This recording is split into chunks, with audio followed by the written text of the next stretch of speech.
Hello everyone, this is Saurabh sir from push academic classes. मैं आज फिर से आप लोगों के सामने हाजिर हूँ। उसी जोश और जोश का कारण है आप लोग का प्यार। जो आप लोगों ने पिछले वीडियो में प्यार दिखाया, उसके लिए मैं सह दिल शुक्रिया अदा करना चाहूँगा। और अभी जो मौसम चल रहा है वह चल रहा है पढ़ाई का, क्योंकि बोर्ड एग्ज़ाम आने में बस कुछ महीना बाकी है।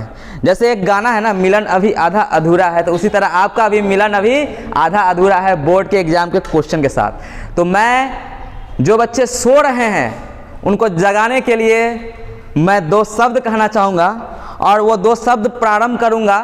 एक महान सम्राट हुए सिकंदर, जो मैसेडोनिया के थे, उन पे मैंने कुछ पंक्तियाँ लिखी हैं। अगर अच्छा लगे तो आप लोग शेयर कीजिएगा, और बहुत अच्छा लगे तो कमेंट जरूर कीजिएगा। तो वो लाइन है, मैंने क्या कहा है सुनिएगा थोड़ा गौर से। सिकंदर हो तुम, सिकंदर हो तुम, तारा टूटे तो जमी पर नहीं गिरता, तारा टूटे तो जमी पर नहीं गिरता, दरिया में समुंदर जरूर गिरता है, लेकिन कभी समुंदर किसी दरिया में नहीं गिरता।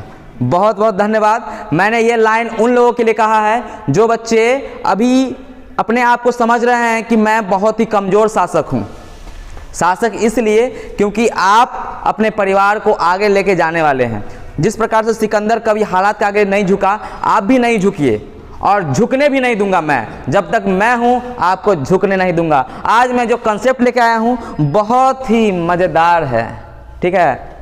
भोजपुरी गाना जैसे अच्छा लगता है ना, मज़ेदार, वैसे ही आज का जो कॉन्सेप्ट है बहुत ही लाजवाब है। और उसका टॉपिक है, आप बहुत बार सुने होंगे, अक्षर और वर्ण।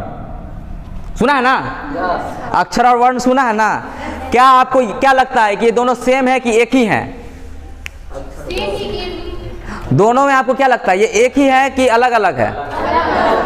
अलग अलग है। चलिए, तब आपका जो तुक्का है सही है, क्योंकि दोनों के दोनों अलग हैं। और मैंने बहुत पहले भी बताया था कि जो अक्षर या वाक्य या वर्ण, आपका हिंदी भाषा का सबसे बड़ी इकाई को क्या कहते हैं? वाक्य कहते हैं। क्या कहते हैं? वाक्य। अंग्रेजी नहीं है ये, हिंदी भाषा का सबसे बड़ी इकाई को क्या कहा गया है? वाक्य। और वाक्य से छोटा कौन है? उपवाक्य। उपवाक्य से छोटा कौन है? पदबंध। अब पदबंध से छोटा कौन है? शब्द। शब्द यानी पद, और शब्द से छोटा कौन है? अक्षर। और अक्षर से छोटा कौन है?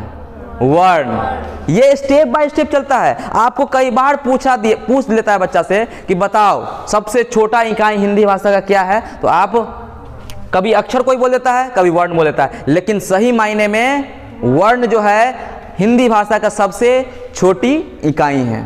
और ये बहुत बेहतरीन इंटरव्यू में पूछा गया है कि सबसे छोटी इकाई क्या है? वर्ण है, ठीक है। अगर ऐसा देखा जाए तो ध्वनि है, और ध्वनि को ही क्या कहते हैं?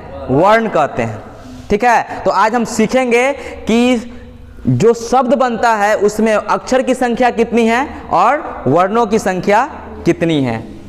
जैसे मैं यहाँ पर एक शब्द लिख रहा हूँ, क्या लिखा हुआ है? राम।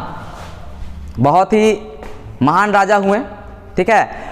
तो राम जो शब्द लिखा हुआ है, क्या आप में से कोई बता सकता है कि इसमें अक्षर की संख्या कितनी है और वर्णों की संख्या कितनी है? नहीं ना बता सकते हैं, तो मैं आपको बताऊंगा कि ये जो राम है इसका कॉन्सेप्ट क्या है। राम के कितने भाई थे?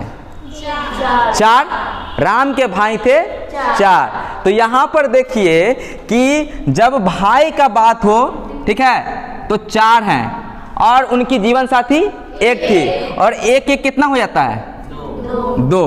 तो भाई की संख्या कितनी? चार। और राम और उनकी पत्नी क्या नाम था? सीता। तो उनकी संख्या कितनी हो गई? दो। इस कॉन्सेप्ट में मैं अक्षर और वर्ण की संख्या को ज्ञात करवाऊंगा आपको। यहाँ पर देखिए, जब हम बात करेंगे वर्ण की, किसकी?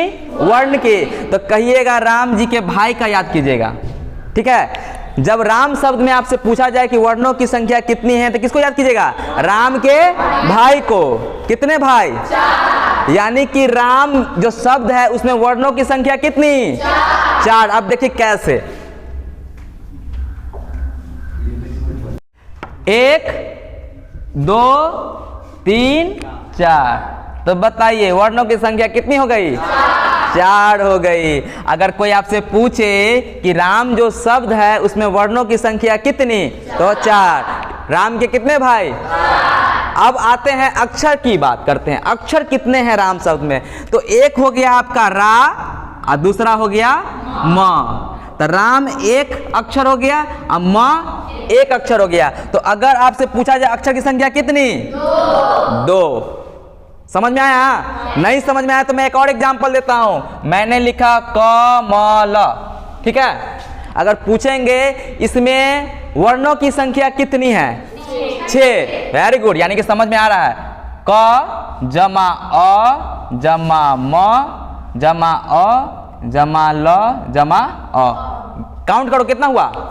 1 2 3 4 5 6। समझ में आ गया ना कि जब आपसे पूछा जाएगा शब्दों में वर्णों की संख्या ज्ञात करें तो बता सकते हैं। अब बताइए इस कमल में अक्षर की संख्या कितनी है?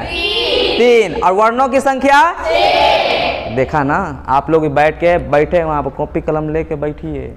देखिए मैं इतना दूर से आपको वीडियो दे रहा हूं, आप भी घर पे बैठे बैठे सीखिए कि शब्द में जो अक्षर की संख्या कितनी है और वर्णों की संख्या कितनी है। अगर नहीं याद रहे तो ये कॉन्सेप्ट याद रखिएगा। राम शब्द ले लीजिएगा, अगर राम का भाई पूछा जाए तो भाई को बना दीजिएगा क्या?